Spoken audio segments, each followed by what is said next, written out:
The tank destroyer beneath my boots was an inferno. It was a ticking time bomb, loaded with fuel and ammunition, screaming to explode. But I didn't run. I climbed up, I grabbed a 50 caliber machine gun and stared into the white hell of the French forest. 6 German tanks and 2 companies of infantry were coming for my men. I was 19, 5'5", and terrified. But as I squeezed the trigger, the fear died, and the killing began.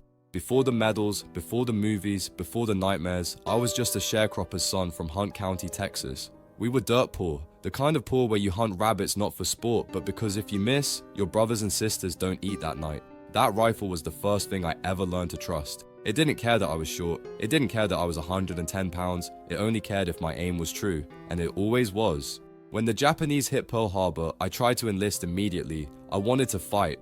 I walked into the recruiting offices with fire in my belly, but they took one look at my face, smooth as a baby's bottom, and my size, and they laughed. The Marines said I was too small. The Navy said I was too skinny. They saw a child. They didn't see the killer waiting inside. Finally, the Army took me, but even there they tried to make me a cook. They thought I'd break under the weight of my own pack. I refused. I wanted the infantry. I wanted the front line. I got my wish in 1943. We landed in Sicily, then fought our way up the bloody boot of Italy. That's where the boy from Texas died, and the soldier was born. The war wasn't like the newsreels. It was mud, dysentery, and the smell of rotting mules. I learned quickly that being small had its advantages. You're a harder target to hit when you're crawling through a ditch.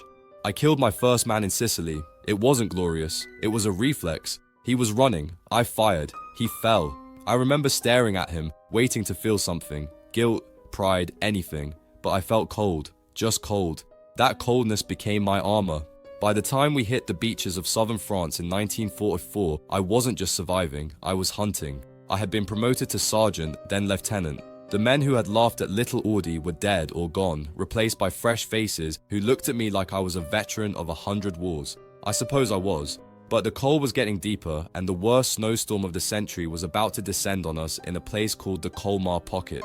By January 1945, my company, Company B of the 15th Infantry, was bleeding out. We started the invasion of southern France with 235 men. By the time we reached the freezing woods near Holtzwihr, there were barely 20 of us left standing.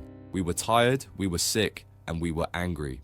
The cold was a physical enemy, gnawing at our fingers and toes until they turned black. But the hardest loss wasn't a toe or a finger, it was Latty Tipton. Latty was my best friend. We had crawled through the mud of Italy together. We shared foxholes, cigarettes, and the unspoken fear that we wouldn't see the sunrise. He had a wife and a baby girl waiting for him back home. He carried their picture in his pocket, wrapped in plastic to keep the damp out. We were pinned down on a hill near Ramatuelle a few months earlier. The Germans were waving a white flag from a machine gun nest. It looked like a surrender. Latty, being the decent man he was, stood up to accept it. He shouted to them, "Come on out!" The white flag dropped. The machine gun roared. Latty fell backward, cut nearly in half. I didn't think. I didn't plan. I just went black. I grabbed a German machine gun from a dead soldier and charged the nest alone. I don't remember running. I don't remember the bullets flying past my head. I only remember the red haze of rage. I killed the men in that nest. Then I killed the men in the next one. I cleared that entire hill single-handedly. When the smoke cleared, I went back to Latty. I knelt in the mud and took the photo of his baby girl out of his pocket. I couldn't look at his face. I just held that picture and cried. That was the day the last bit of little Audie died. The coldness inside me turned into ice. I realized that mercy was a luxury I couldn't afford. The Germans weren't men anymore. They were targets. Now, in the frozen hell of Holtzwihr, facing the elite German troops, that rage was the only thing keeping me warm. I looked at the 19 terrified boys left in my command. They were looking at me to save them. I knew the Germans were coming with tanks. I knew we had no support. And I knew that to save my men, I would have to do something that no sane man would ever do. It was 2 in the afternoon on January 26th. The ground was frozen solid, the snow knee-deep. Then the tree line in front of us exploded. 6 German tanks, massive Tiger tanks that made the ground shake, rumbled out of the woods. Behind them came 250 elite infantrymen dressed in white snow capes. They looked like ghosts coming to finish us off. We had 2 M10 tank destroyers for support. The first one slid on the ice and pitched into a ditch, its gun useless. The second one took a direct hit from an 88 mm shell right off the bat. The crew bailed out, dragging their dead commander. The vehicle started to burn furiously. My men were already lacing up their boots to run. I couldn't blame them. Staying meant certain death. I grabbed the field telephone. "Get back into the woods," I yelled at them. "Pull back, I'll cover you."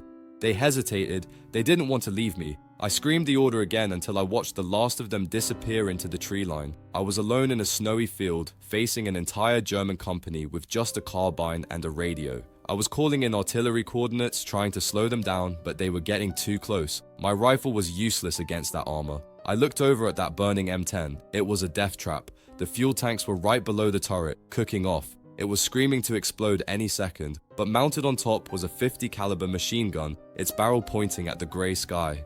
I didn't think about dying. I ran through the hail of bullets and scrambled up the icy, scorching hull of that burning steel coffin. The heat seared my legs through my trousers. I swung the heavy machine gun around. The smoke from the fire was thick, black, and acrid, blinding me, but it also blinded them. They couldn't see the 5'5" kid on top of the fire. They just saw muzzle flashes coming from hell itself.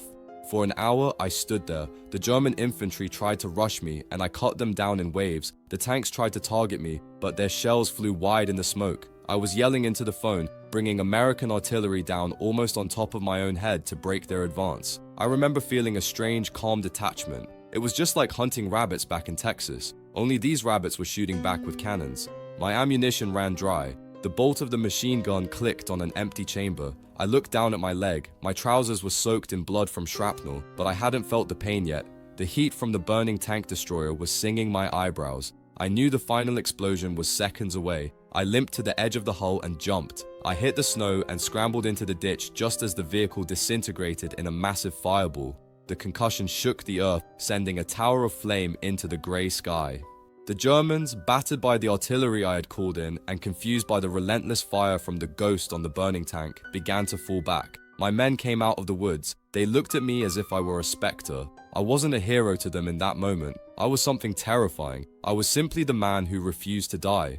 We held the woods. We took Holzwehr. Months later, they called me to an airfield in Salzburg. They put the Medal of Honor around my neck. I was 19 years old. I had every medal for valor the United States Army could give, plus a few from France and Belgium. I was the most decorated soldier of World War II. Magazine covers, parades, movie contracts. James Cagney himself invited me to Hollywood. I played a cowboy, a detective, and eventually I played myself in the movie To Hell and Back. But the cameras couldn't capture the silence. The war didn't end for me in 1945. It followed me home. They call it PTSD now. Back then, they just said I was jittery. For 20 years, I slept with a loaded pistol under my pillow. I couldn't sleep without the lights on. I would wake up screaming, drenched in sweat, seeing Latty Tipton dying in the mud, seeing the faces of the men I killed. The fireworks on the 4th of July didn't sound like celebration. They sounded like artillery. People look at the medals and see glory. They see the one-man army. But medals are just metal. They don't bring your friends back. They don't fill the empty chairs at the dinner table. They are just receipts for the price we paid. I died in a plane crash in 1971, but in truth, a part of me died in that machine gun nest in France long before.